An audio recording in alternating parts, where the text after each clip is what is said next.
Hi everyone. आज फिर से इस नई वीडियो के साथ आपके लिए लेकर आए हैं बायोलॉजी से संबंधित क्वेश्चन आंसर, जो कि बहुत महत्वपूर्ण हैं, जो कि राज्य एवं केंद्र की परीक्षाओं में आते रहते हैं। तो चलिए वीडियो की शुरुआत करते हैं। इस प्रश्न के अनुसार एक डॉक्टर एक रोगी के रक्तचाप को मापने के लिए स्पिग्नोमेनोमीटर का उपयोग करते समय रक्त की एक वाशिंग ध्वनि सुनने के लिए स्टेथोस्कोप का उपयोग भी करता है, जिनमें निम्न धमनियों में से हैं। इनके ऑप्शन ए रेडियल धमनी, ऑप्शन बी है ब्रेकियल आर्टरी, ऑप्शन सी है सहायक धमनी और ऑप्शन डी है मेडियन आर्टरी। इस प्रश्न का सही उत्तर है ऑप्शन बी ब्रेकियल धमनी। एक डॉक्टर एक मरीज के रक्तचाप को मापने के लिए स्पिग्नोमेनोमीटर का उपयोग करते समय बेरियल आर्टरी में रक्त की एक वाशिंग ध्वनि सुनने के लिए स्टेथोस्कोप का उपयोग करता है। नेक्स्ट क्वेश्चन, गन्ने में निम्नलिखित में से किस प्रकार की जड़ें पाई जाती हैं? इनके ऑप्शन है ए प्रोप रूट्स, ऑप्शन बी है स्टिल्ट रूट्स, ऑप्शन सी है न्यूमेटोफोरस, ऑप्शन डी है नोडुलोज रूट। इस प्रश्न का सही उत्तर है स्टिल्ट रूट्स। मक्का और गन्ने में तने के पहले कुछ नोड्स से जड़ें निकलती हैं और मिट्टी में नीचे की ओर प्रवेश करती हैं और पौधे को सहारा देती हैं। इन्हें स्टिल्ट रूट्स कहा जाता है।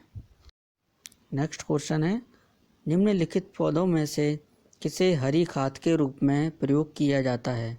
इनके ऑप्शन है ए गेहूँ, ऑप्शन बी है सनहेम्प, ऑप्शन सी है कपास और ऑप्शन डी है चावल। इसका सही उत्तर है ऑप्शन बी सनहीम। सनहीम का उपयोग हरी खाद के रूप में किया जाता है।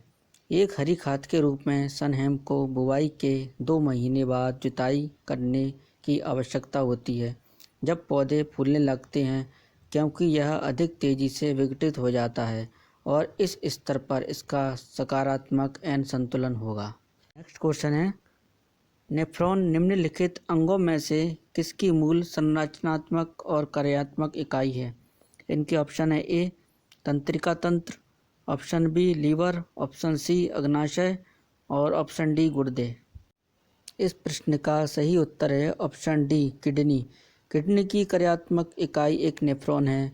प्रत्येक किडनी में लगभग 1 मिलियन नेफ्रॉन होते हैं, जो कि छोटी फिल्टरिंग इकाई के रूप में काम करते हैं, जो रक्त में से हानिकारक पदार्थों को निकालते हैं। नेक्स्ट क्वेश्चन है, निम्नलिखित में से कौन सी बीमारी स्मृति की पूर्ण हानि की विशेषता है? इनके ऑप्शन है ए एमनेशिया, ऑप्शन बी है स्किज़ोफ्रेनिया, ऑप्शन सी है अल्जाइमर रोग और ऑप्शन डी है पार्किंसंस रोग। इस प्रश्न का सही उत्तर है ऑप्शन ए एमनेशिया। बीमारी चोट, नशीली दवाओं के दुरुपयोग या अन्य कारणों से स्मृति लोप का नुकसान होता है। नेक्स्ट क्वेश्चन है, निम्नलिखित में से किस विटामिन को टोकोफेरोल के नाम से भी जाना जाता है? इनके ऑप्शन है A vitamin D, option B है विटामिन ई, ऑप्शन सी है विटामिन के और ऑप्शन डी है विटामिन बी।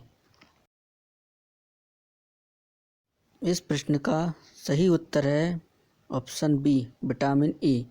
विटामिन ई कार्बनिक यौगिकों की एक श्रृंखला है, जिसमें विभिन्न मिथाइलेटेड फिनॉल शामिल हैं, क्योंकि पहली बार 1936 में चूहों में आहार संबंधी प्रजनन क्षमता के कारक विटामिन की पहचान की गई थी, इसलिए इसे टोकोफेरोल या जन्म देने वाला नाम दिया गया। विटामिन ई के 8 रूप हैं। सामान्य तौर पर विटामिन ई के उच्चतम सांद्रता वाले खाद्य स्रोत वनस्पति तेल होते हैं। इसके बाद नट और अनाज सहित बीज होते हैं। नेक्स्ट क्वेश्चन है, कोशिका की 2 श्रेणियां कौन सी हैं जो तंत्रिका तंत्र से बनी हैं?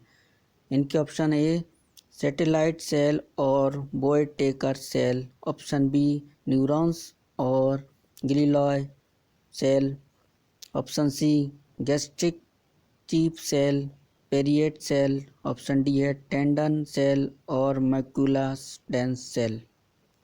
इस प्रश्न का सही उत्तर है ऑप्शन बी न्यूरॉन्स और ग्लियाल कोशिका। तंत्रिका तंत्र दो प्रकार की कोशिकाओं से बना होता है, ग्लिया और जो होमियोस्टेसिस को नियंत्रित करती है, न्यूरॉन्स और न्यूरॉन्स के कार्य को समर्थन और सुरक्षा प्रदान करती है, जो इनके और शरीर के एक हिस्से से दूसरे हिस्से के बीच संकेतों को प्रसारित करती है। नेक्स्ट क्वेश्चन है, मानव शरीर में पसलियों के कितने जोड़े होते हैं? इनके ऑप्शन है 10 जोड़े, ऑप्शन बी 12 जोड़े, ऑप्शन सी है 14 जोड़े और ऑप्शन डी है 16 जोड़े। इस प्रश्न का सही उत्तर है ऑप्शन बी 12 जोड़े। कुल 24 पसलियाँ 12 जोड़ों और जिसमें से 7 जोड़े असली पसलियाँ हैं। नेक्स्ट क्वेश्चन है, लाइसोसोम के बारे में निम्नलिखित में से कौन सा कथन गलत है? इनका ऑप्शन ए, यह एक झिल्लीबद्ध अंग है जो पौधे के साथ साथ पशु कोशिकाओं में भी पाया जाता है। ऑप्शन बी है, इसे कोशिका का आत्मघाती थैला भी कहा जाता है। ऑप्शन सी है, यह प्रोटीन के संश्लेषण में मदद करता है। ऑप्शन डी है, यह एक प्रेषक स्टेशन के रूप में कार्य करता है। एंडोप्लाज्म रेटिकुलम ER से प्राप्त प्रोटीन उत्पादों की मात्रा। इस प्रश्न का सही उत्तर है ऑप्शन डी, यह एंडोप्लाज्मिक रेटिकुलम ER से प्राप्त प्रोटीन उत्पादों के प्रेषण स्टेशन के रूप में कार्य करता है। गोल्गी उपकरण एंडोप्लाज्मिक रेटिकुलम से प्राप्त प्रोटीन उत्पादों के प्रेषण स्टेशन के रूप में कार्य करता है। लाइसोसोम झिल्ली बाध्य अंग हैं। इन्हें आत्मघाती बैग भी कहा जाता है क्योंकि इनके सेलुलर चयापचय की गड़बड़ी के मामले में वे अपने स्वयं के एंजाइम को जारी करके अपने स्वयं के सेल को पचाते हैं। हालांकि लाइसोसोम आमतौर पर पौधों की कोशिकाओं में नहीं पाए जाते हैं, लेकिन कुछ पौधों की कोशिकाओं में लाइसोसोम होते हैं। नेक्स्ट क्वेश्चन है, मांसपेशियों में निम्नलिखित एसिड के गठन और जमा करने के कारण थकान होती है। इनके ऑप्शन है लैक्टिक एसिड, ऑप्शन बी है एसिटिक एसिड, ऑप्शन सी है साइट्रिक एसिड और ऑप्शन डी है पायरुविक एसिड। इस प्रश्न का सही उत्तर है option A, lactic acid. Lactic acid के गठन और जमा होने के कारण थकान होती है। यह लैक्टेट जो अवयवीय श्वसन के उत्पाद द्वारा एक रसायन है जो प्रक्रिया है उसके द्वारा कोशिकाएं ऑक्सीजन के बिना ऊर्जा का उत्पादन करती हैं। नेक्स्ट क्वेश्चन है, हेमोग्लोबिन, क्लोरोफिल, चाल्कोपराइट और विटामिन B12 में पाए जाने वाले तत्व क्रमशः निम्न हैं। इनके option A, iron, copper, magnesium, cobalt, option B iron, magnesium, copper, cobalt, option C iron, cobalt, copper, magnesium और option D magnesium, iron, cobalt, copper. इस प्रश्न का सही उत्तर है option B, iron, magnesium, copper, cobalt.